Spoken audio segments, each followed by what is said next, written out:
Okay, you fools, we just have one chapter today, and it's quite a short one.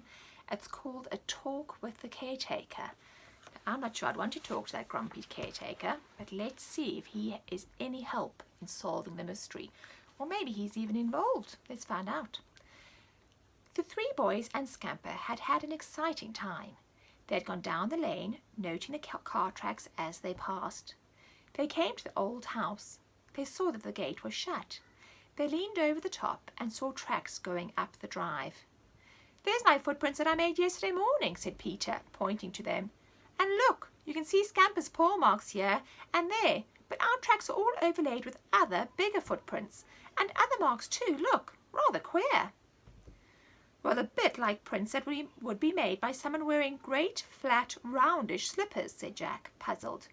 "Who would wear slippers like that? Look! You can see them again and again all over the place. Whoever wore them was prancing about a bit, probably being dragged in."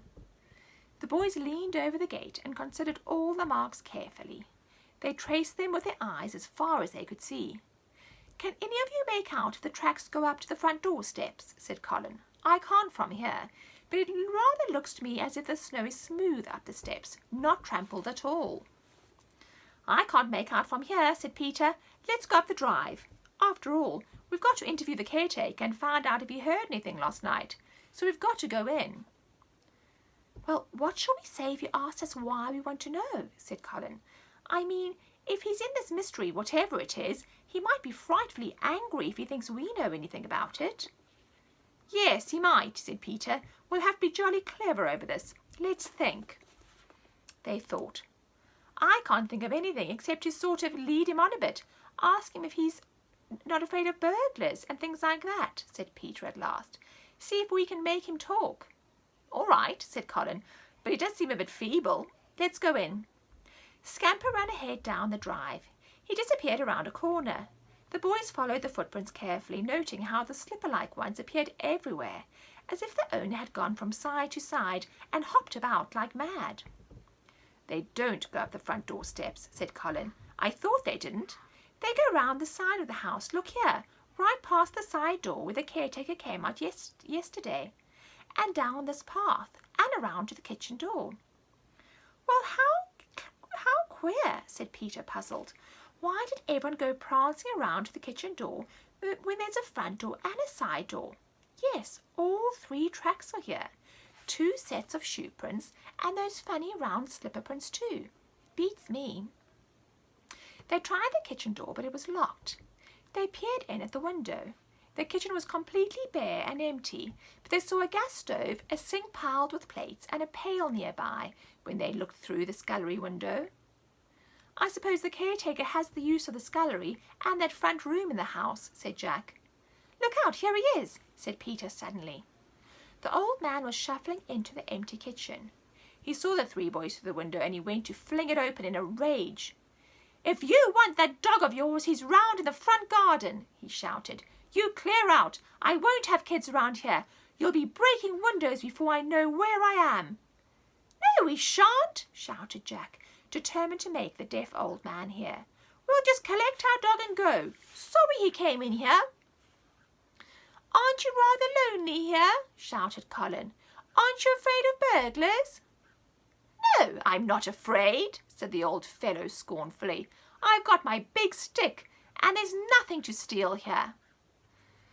"Someone's been round to the back door all the same," shouted Peter, seeing a chance to discuss this bit of mystery with the caretaker and see if he knew anything about it. He pointed to all the tracks leading to the back door. The old man leaned out of the window and looked around. "They're no more than the tracks you've made yourself, tramping about where you've got no business to be," he said angrily. "They're not. I bet it was burglars or something last night," said Peter, and all the boys looked closely at the caretaker to see if his face changed in any way. "Pah!" he said. "Trying to frighten me, are you, with your silly boys' nonsense?" "No, I'm not," said Peter. "Didn't you hear anything at all last night? If burglars were trying to get in, wouldn't you hear them?" "I'm deaf," said the old man. "I wouldn't hear nothing at all. But wait now. Yes, I think I heard something last night. I'd forgotten it. Ah, That's queer, that is." The boys almost forgot to breathe in their excitement. "What did you hear?" said Jack, forgetting to shout.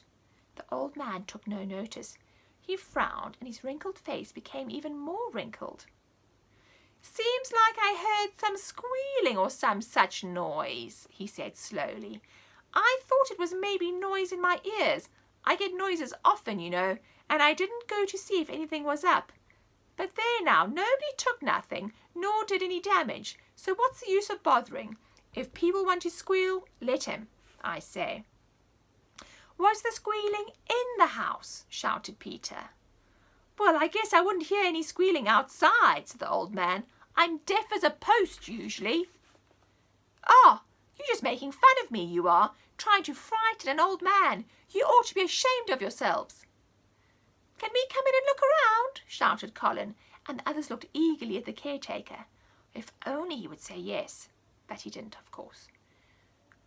"What are you thinking of asking to come in?" he cried. "I know you kids, pestering creatures, wasting my time like this. You clear out and don't you come here again with your tale of burglars and such. You keep away. Kids like you are always up to mischief." Just at that moment Scamper came bounding up. He saw the old caretaker at the window and he leapt up at him in a friendly manner. The man jumped in alarm. He thought Scamper was trying to snap at him. He leaned forward and aimed a blow at him through the window with his stick. Scamper dodged and barked. "I'm going to teach that dog a lesson," cried the old man in a fury. "Yes, and you too, standing out there cheeking me. I'll teach you to make fun of me, you and your dog." He disappeared. "He's going to dart out of the side door," said Peter. "Come on. We've learned all we want to know. We'll go." Oh gosh, I wonder what is going to happen next year for us. We just have to wait until next week to find out more about the mystery that the Secret Seven are trying to solve. Have a good weekend.